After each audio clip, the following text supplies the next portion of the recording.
चलते हैं आज की हमारी पहली सवाल की तरफ। तो सवाल आज हमारा इंटीग्रेशन से है। पहला सवाल, तो ये सवाल को देख करके काफी सारे स्टूडेंट्स को कंफ्यूजन होंगे कि ऐसी सवाल को स्टार्ट कैसे करें बनाने। या समेशन भी है और इंटीग्रेशन भी है, पर यहाँ पे देखिए हम लोग एक शॉर्टकट ट्रिक्स लगाने के लिए यहाँ पे इस सवाल में कुछ क्लू दिया हुआ है। वो क्लू क्या है एक्चुअली? वो क्लू ये है, वो क्लू देखिए यहाँ पे -2n है और -2n -1 है और यहाँ पे देखिए 2n है और ये 2n+1 है।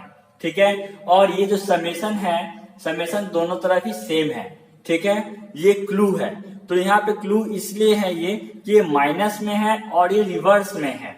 ठीक है, तो हम लोग यहाँ पे देखेंगे, अगर इसको माइनस को हम लोग यहाँ पे कॉमन ले लेते हैं तो ये 2n+1 हो जाएगा, ये 2n हो जाएगा। ठीक है, और यहाँ पे अगर x को रिप्लेस कर देते हैं -x से तो ये पूरा पूरी पॉजिटिव में आ जाएगा, सामने ये माइनस आ जाएगा। ओके, तो इस तरह की सवाल जब भी आए आप लोगों के सामने में, या रिवर्स हो और माइनस में हो, तो सिंपल इसको अगर आप मान लीजिए अगर y पकड़ लेते हैं, ये को लेट को y पकड़ लेते हैं, तो ये वाला जो पार्ट हो जाएगा ना आपका -y में आ जाएगा। तो ये दोनों कट कर क्या हो जाएगा, y -y 0 हो जाएगा। सिंपल इसका आंसर 0 हो जाएगा। बस यहाँ पे क्लू क्या देखना है कि आपको क्लू देखना है कि यहाँ पे समेशन जो है n=1 है और समेशन टू 10 की तरफ जा रहा है, और यहाँ पे जो इंटीग्रेशन का जो लिमिट है वो रिवर्स ऑर्डर में है और नेगेटिव साइन में है। इस तरह की अगर कंडीशंस आपको मिल जाए और जो टर्म्स है f(x) का जो टर्म्स है अगर वो इक्वल भी रहे, तो हम लोग ये मान सकते हैं अगर ये y है तो ये नेगेटिव में y आएगा और दोनों कट करके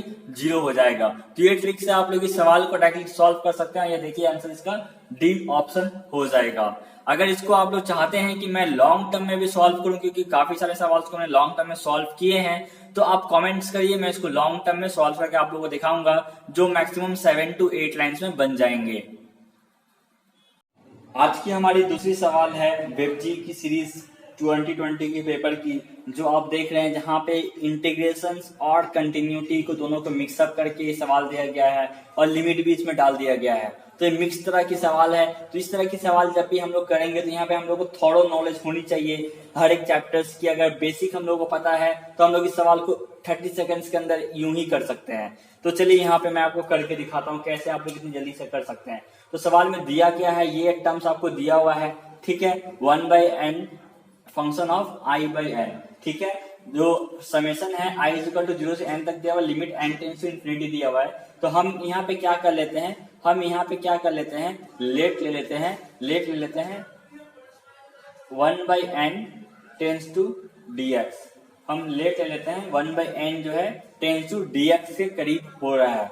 तो यहाँ पे 1/n अगर टेंस टू dx होता है तो हम लोग ऐसा भी बोल सकते हैं ना कि 1/n अगर 1 2 3 4 इस तरह चलते चलते अगर i हो जाता है तो i/n जो होगा हमारा वो टेंस टू x होगा, एक बड़ा टर्म्स होगा, है ना। ये थोड़ा नॉलेज होना चाहिए, क्योंकि dx जो होता है ये पूरा पूरी अगर x होता है तो dx इसका छोटा सा पार्ट्स होता है, राइट। ये dx छोटा सा पार्ट होता है, तो i टर्म्स तक ले लेंगे। अगर dx इस तरह से चलता चलता रहेगा, i टर्म्स तक रहेगा, तो समझ लीजिए x हम लोग के टर्म्स के करीब में आ जा रहा है। ठीक है, i/n जो है x के करीब आ जा रहा है। अगर हम लोग यहाँ देखेंगे तो यहाँ पे जो चेंजेस है वो लोअर लिमिट अपर लिमिट के इंटीग्रेशन में ही चेंजेस है मैक्सिमम जगह पे।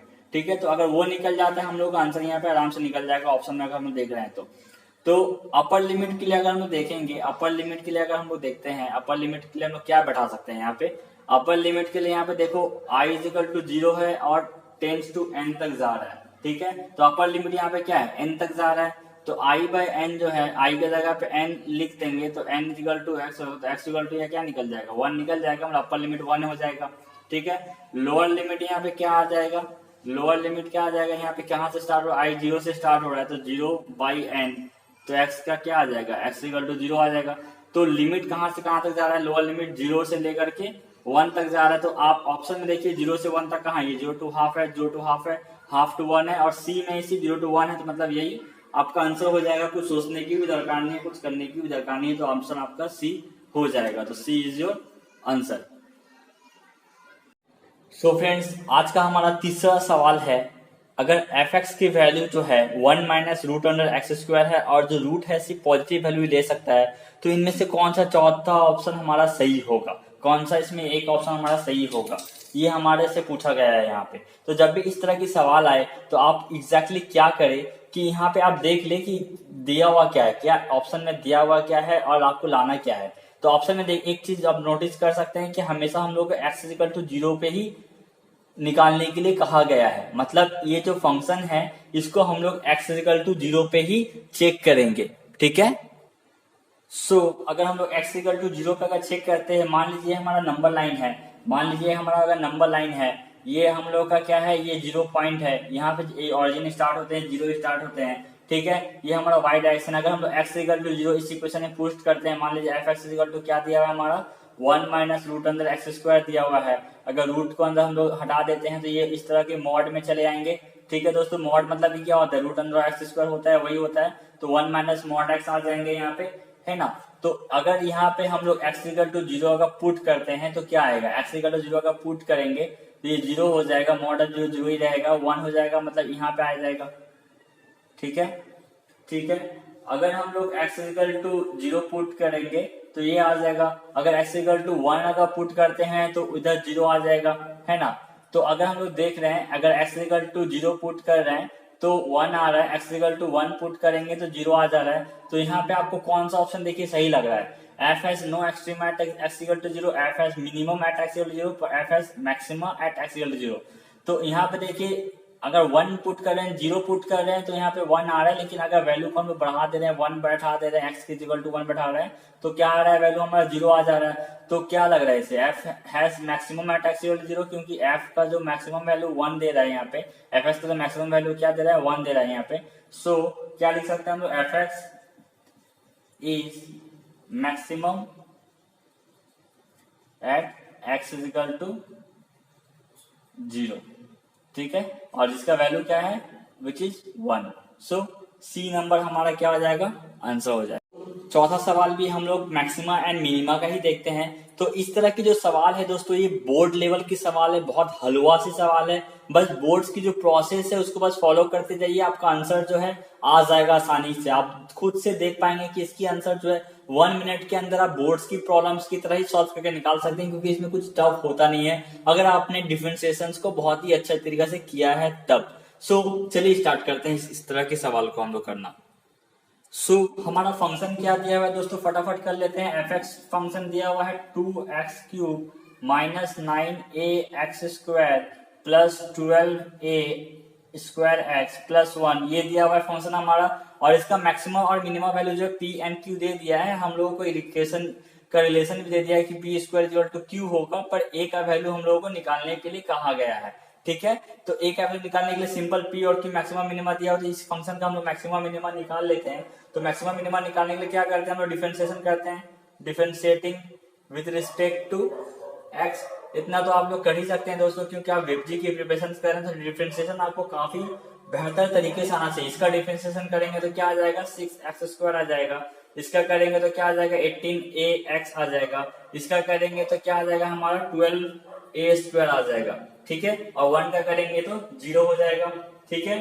अब मैक्सिमम मिनिमा निकालने के लिए हम लोग क्या करते हैं, f डैश x को 0 कर देते हैं, क्योंकि वहां पर टर्म पॉइंट निकालते हैं कि कौन सा पॉइंट में वो मैक्सिमम और मिनिमा होगा।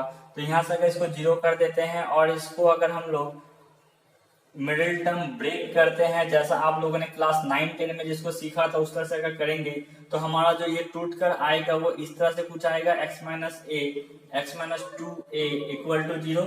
तो यहाँ से अगर आइदर और करके निकालेंगे तो x इक्वल टू a निकलेगा और 2a निकलेगा। तो हम लोग का क्या निकल गया है, x इक्वल टू a और x इक्वल टू 2a निकल गया। ये हमारा पॉइंट निकल गया जहाँ पे मैक्सिमम मिनिमा का वैल्यू होगा ये। तो हम लोग को अब देखना होगा कि x equal to a maxima है, x इक्वल टू 2a हमारा मैक्सिमा है या मिनिमा है। तो उसके लिए हम लोग क्या करेंगे कि f डैश x को एक बार फिर से डिफरेंशिएट करेंगे, अगेन डिफरेंशिएटिंग करेंगे।